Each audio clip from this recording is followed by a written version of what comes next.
TV, inspirasi kita.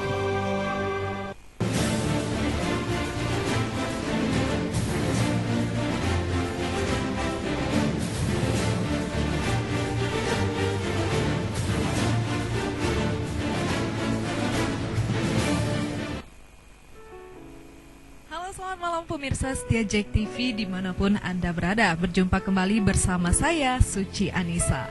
Malam hari ini kami hadir dengan program terbaru dari Jack TV, yaitu MIB, Make It Better, sebuah inspirasi dan motivasi. Ya pemirsa, manusia itu pasti tidak akan pernah luput dari yang namanya suatu masalah. Tapi seperti apa manusia itu menyikapinya, itu tergantung dari pilihan hidup mereka masing-masing. Dan untuk itu malam hari ini MIB akan mengangkat suatu tema, yaitu bersahabat dengan yang namanya masalah. Bersahabat dengan masalah ya pemirsa. Dan untuk itu malam hari ini kami sudah menghadirkan seorang motivator yang tidak asing lagi di layar televisi Anda. Langsung saja saya persilakan kepada Mas Slamet Trianto. Ya, terima kasih Mbak Suci. Selamat malam pemirsa Jack TV dimanapun Anda berada. Assalamualaikum warahmatullahi wabarakatuh. Salam sejahtera buat kita semua. Semoga saat ini Anda dimanapun Anda berada senantiasa sehat, senantiasa optimis dan senantiasa bersyukur kepada Tuhan Yang Maha Esa, karena atas ridhonya juga kita dapat berkumpul bersama keluarga, bersama orang-orang yang kita kasihi, dan tentunya untuk melanjutkan kehidupan yang memang sudah ditetapkan untuk kita semua. Bicara tentang masalah, siapa sih yang tidak kenal dengan masalah? Masalah itu seringkali membuat orang terhenti, stop, dan tidak ingin atau tidak mau melangkahkan kakinya untuk menuju masa depan lebih baik. Saat masalah itu menerpa, tentu mereka akan terdiam, tentu mereka akan termenung, dan mereka seperti merasa bingung bagaimana memecahkan masalah itu. Tapi di lain waktu dan orang, ada masalah yang memang sangat disukai. Masalah itu dianggap sebagai challenge, sebagai tantangan untuk dia mengasah dirinya untuk lebih baik, untuk mengasah dirinya, untuk mendewasakan pola pikirnya, untuk menuju hal-hal yang lebih baik pula. Nah, tema kita malam ini bersahabat dengan masalah. Karena masalah itu merupakan sahabat dalam hidup kita. Karena tentunya di dalam kehidupan yang sementara ini, kalau tidak ada masalah sepertinya tidak seru. Seperti kalau kita makan, tidak ada sambal tentunya ya, tidak ada sesuatu yang pedas, tidak ada sesuatu yang membuat kita berkeringat, tidak ada sesuatu yang membuat kita ingin menambah lagi, ya. Ada kerinduan untuk menambah nikmatnya makanan itu dengan hal-hal yang bersifat pedas tadi, pemirsa. Nah, pada malam ini juga saya akan membawa Anda ke dalam suasana inspirasi dan motivasi. Beberapa hal yang nanti akan saya sampaikan dengan Mbak Suci di Jack TV Inspirasi Kita. Ada beberapa hal yang ingin saya sampaikan dengan cerita inspirasi dan motivasi, kemudian dengan tanya jawab yang akan kita undang sama-sama dengan pemirsa Jack TV dimanapun Anda berada, kemudian dengan film inspirasi, dan kita akan kupas apa maksud ataupun inspirasi balik film yang nanti akan diputar oleh tim dari atau kru dari Jack TV Inspirasi Kita. Kami berharap selama kurang lebih 1,5 jam ini kita mampu bersama, kita membuka pikiran kita menyiapkan diri kita untuk melihat sesuatu yang baru, yang selama ini mungkin tidak pernah kita rasakan dan kita tidak alami, dan mungkin kita akan membuka menjadi berani menghadapi masalah. Tentunya ada hal-hal juga masalah yang harus kita hadapi, dan juga ada beberapa hal juga masalah yang harus kita hindari. Karena tidak semua masalah itu merupakan bagian dari kepentingan kita, tapi ada juga masalah yang memang kita tidak perlu ikuti, karena tentunya karena kita tidak mampu mengendalikan ujung dari cerita masalah itu. Nah, mungkin itu yang bisa sampaikan bersahabat dengan masalah.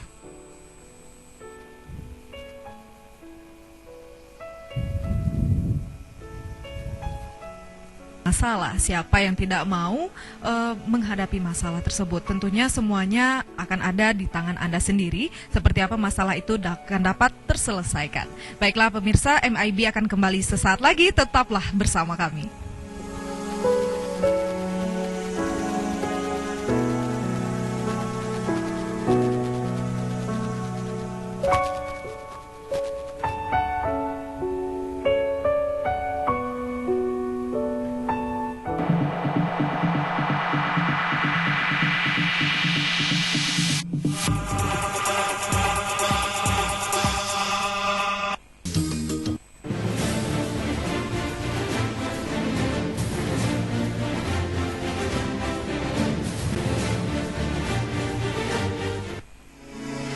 kembali lagi dalam MIB, Make It Better, sebuah inspirasi dan motivasi.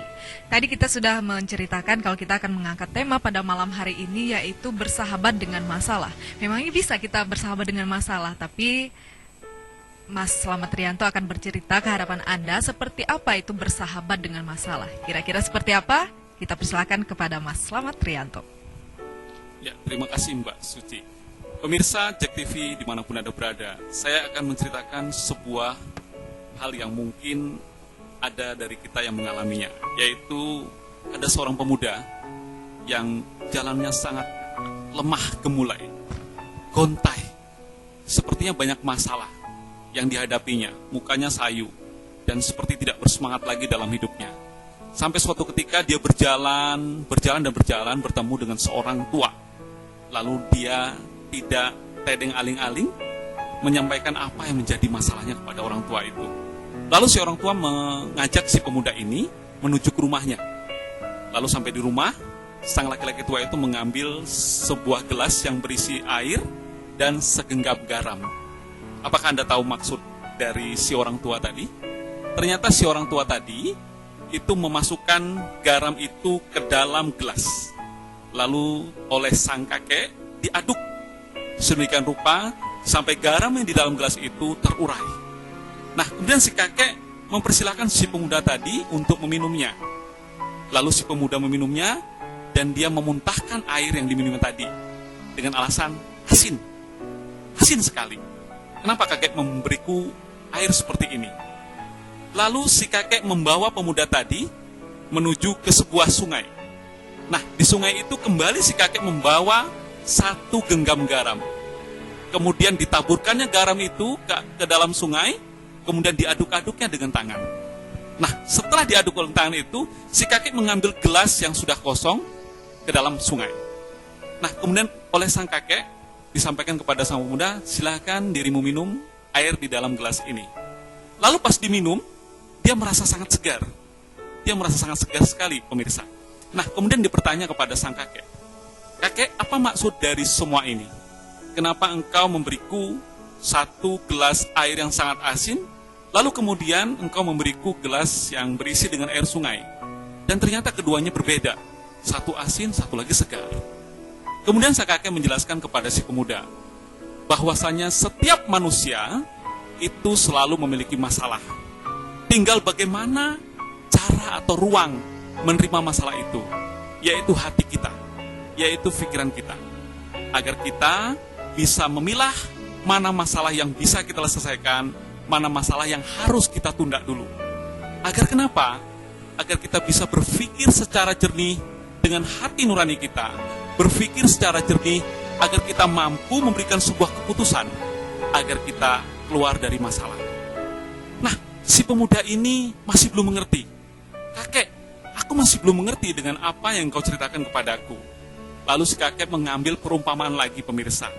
Dia mengambil satu buah air dalam gelas kemasan. Lalu sang kakek berkata kepada si pemuda, ini apa? Air dalam gelas kemasan, kek. Kamu tahu beratnya berapa? Ya, beratnya sekitar 2,5 onlas. Mungkin sekitar itu, kakek. Kalau seandainya saya mengangkatnya 1 menit, apa yang terjadi? Kata sang kakek. Kata si pemuda, belum apa-apa. Kalau setengah jam, ya pegel. Kalau 1 hari, ya mungkin tangan kakek bisa gebas gitu loh. Dan mungkin bisa kejang-kejang gitu loh. Lalu bagaimana supaya ini tidak terjadi? Kata sang kakek. Lalu pemuda sempat berpikir, apa yang mesti dilakukan agar tangan ini supaya tidak gebas dan juga tidak begal-begal?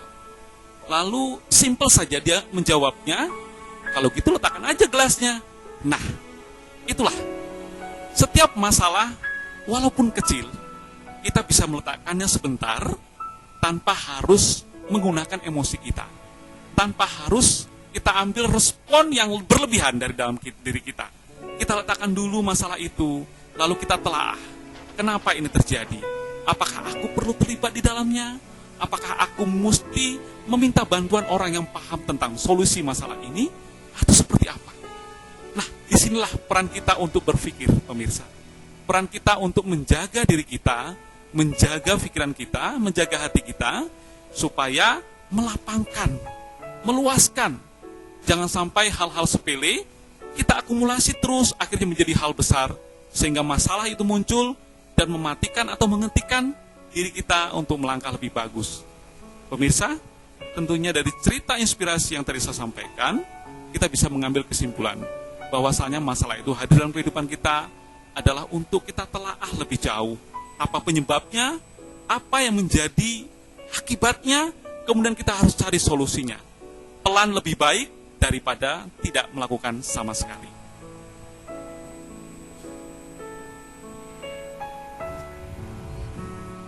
Ya pemirsa, itulah tadi sedikit cerita dari Mas Slamet Rianto ya Mas ya. Iya. Kira-kira bersahabat dengan masalah ini. Kira-kira bersahabat dengan masalah ini lebih spesifiknya seperti apa itu Mas? Iya, bersahabat dengan masalah Mbak. Kalau sekarang misalkan kita mungkin sedang lapar ya, Iya.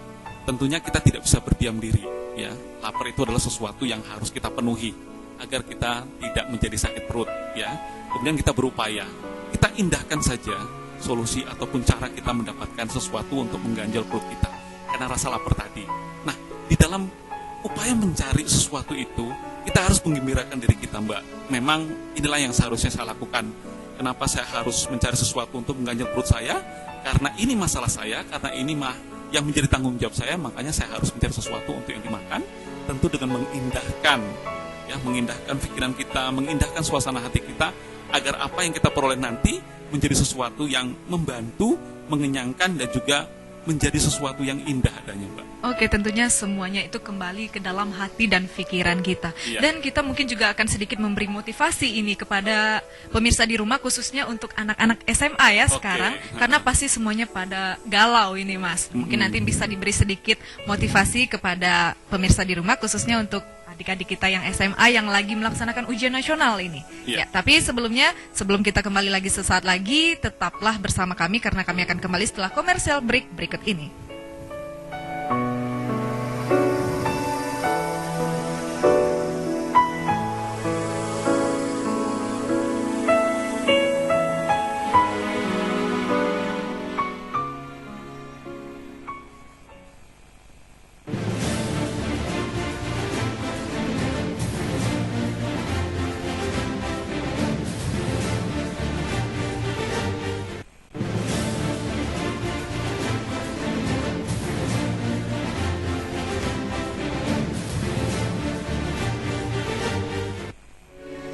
Baik, kembali lagi dalam MIB Make It Better, sebuah inspirasi dan motivasi. Nah, setiap orang itu pasti mempunyai masalah, tapi jangan dibiarkan berlarut-larut. Tapi semuanya itu akan terasa indah apabila dihadapi dengan senyuman. Dan tadi Mas Slamet, kita Iya. juga sudah menyinggung sedikit tentang kegalauan ini adik-adik kita di rumah yang SMA yang lagi menghadapi ujian nasional. Iya. Kira-kira seperti apa ini faktor-faktor yang mempengaruhi adik-adik kita ini mengalami kecemasan ataupun kegalauan? Bahasa Iya. gaulnya itu Mas ya. Oke. Ya, silakan Mas. Terima kasih Mbak Suci. Untuk adik-adikku yang di rumah yang saat ini sedang mempersiapkan diri untuk ujian nasional, memang sangat manusiawi ya, sesuatu yang hendak diujiankan itu menjadi sesuatu yang sedikit mengkhawatirkan bahkan cenderung menakutkan. Tapi ketahuilah ada beberapa di antara kita yang mampu keluar dari ketakutan kekhawatiran itu. Nah, yang pasti ada beberapa faktor yang mesti adik-adik ketahui supaya adik-adik bisa lebih fokus dalam menghadapi ujian nasional yang mungkin sebentar lagi akan adik-adik hadapi. Yang pertama, kurangilah bermain handphone ataupun tablet ataupun Android. Kurangilah. Bukan untuk menghilangkan, tapi untuk dikurangi. Kenapa? Karena semakin sering atau semakin terbiasa kita menggunakan alat-alat itu, terkadang kita lupa mana yang harus kita dahulukan. Ingat, ujian nasional adalah sesuatu yang memang mau kita menangkan. Ibarat sebuah perang, kita harus menyiapkan senjatanya. Senjatanya apa? Kita harus belajar. Nah, di dalam belajar ini, yang pertama tadi sudah saya sebutkan, kita harus mengurangi atau menghindari yang namanya handphone. Yang kedua, kita harus mengurangi juga kapasitas kita atau kegiatan kita menonton TV berlebihan, terutama acara-acara yang memang kurang mengedukasi kita. Dan adik-adik sudah tahu apa yang menjadi hal-hal yang tidak membantu adik-adik di dalam proses belajar, kayaknya harus adik-adik kurangi. Nah, televisi kita menayangkan banyak hal Dan di sini adik-adik sering terpengaruh dan juga terbawa oleh suasana televisi itu, sehingga dalam kehidupan sehari-hari adik-adik selalu meniru gaya-gaya itu. Tapi yang pasti adik-adik, jadilah dirimu sendiri, ingat masa depanmu ada di tanganmu. Jadi harus kita ketahui bersama bahwa hal-hal seperti itu harus kita kurangi terlebih dahulu untuk saat ini. Kemudian yang ketiga, mungkin adik-adik juga memiliki teman ya. Teman itu terkadang ada yang baik, ada yang memahami kondisi kita bahwa kita mau ujian, ada juga yang tidak memahami ataupun menyepelekan ujian tersebut. Mungkin mereka mengajak kepada adik-adik hal-hal yang memang seharusnya adik-adik tidak perlu ikuti. Misalkan saat ini adik-adik ngerumpi ya, atau kongko-kongko di tempat keramaian, ataupun membicarakan hal-hal yang meremehkan ataupun melecehkan orang lain, padahal itu sebenarnya melecehkan diri adik-adik sendiri. Nah, di sini harus kita hindari adik-adik, karena tentunya apa yang adik-adik lakukan akan mempengaruhi diri adik-adik. Walaupun mungkin bagi sebagian orang itu merupakan sebuah tren, tapi untuk hal-hal yang bersifat prinsip, yaitu ujian nasional, adik-adik harus mampu memilah mana yang lebih baik, mana yang belum baik. Dalam hal ini adik-adik harus paham juga bahwa orang tua adik-adik sangat menginginkan adik-adik itu menjadi pribadi yang luar biasa, menjadi pribadi mandiri, dan tentunya dengan belajar sedikit demi sedikit sesuai dengan usiamu saat ini adik-adik. Karena tentu saja masa depan itu akan membuat kita menjadi lebih baik. Dan semua itu tergantung dari apa yang adik-adik lakukan hari ini. Kemudian kalau adik-adik merasa takut dengan ujian, itu wajar. Karena mungkin saat ini